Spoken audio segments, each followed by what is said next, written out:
Kanye West actually has a very political point in one of his new songs. It's called New Slaves, and he talks about something that you don't typically think about within a rap song: private prisons, something we talk about on the Young Turks quite often. So I want to read you some of his lyrics, and please excuse me for sounding like a white girl who does not sound cool while she reads Kanye West lyrics. But he says, meanwhile, the DEA teamed up with the CCA, that's Corrections Corporation of America.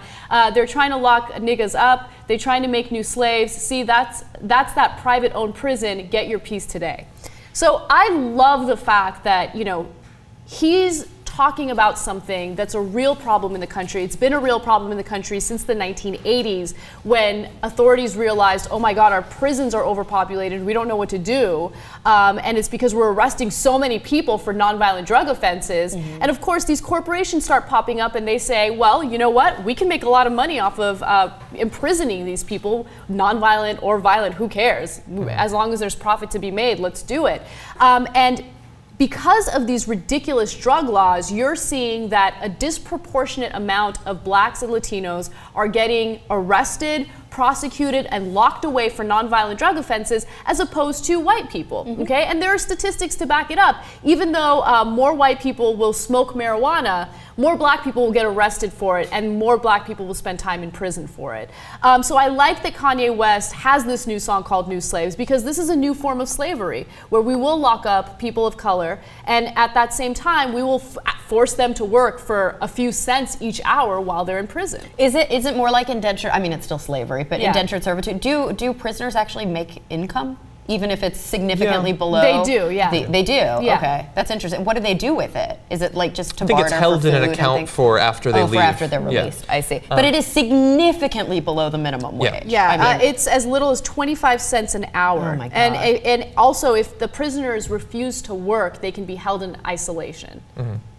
So it is slavery. I mean, it's slavery, and they are, you know, there are acts of violence committed against them if they don't work. I mean, I personally think that putting somebody in a hole, you know, putting somebody in isolation is cruel and unusual punishment. I've been against that for a very long time. To me, that's no different than like whipping somebody. You know what I mean? It's breaking them.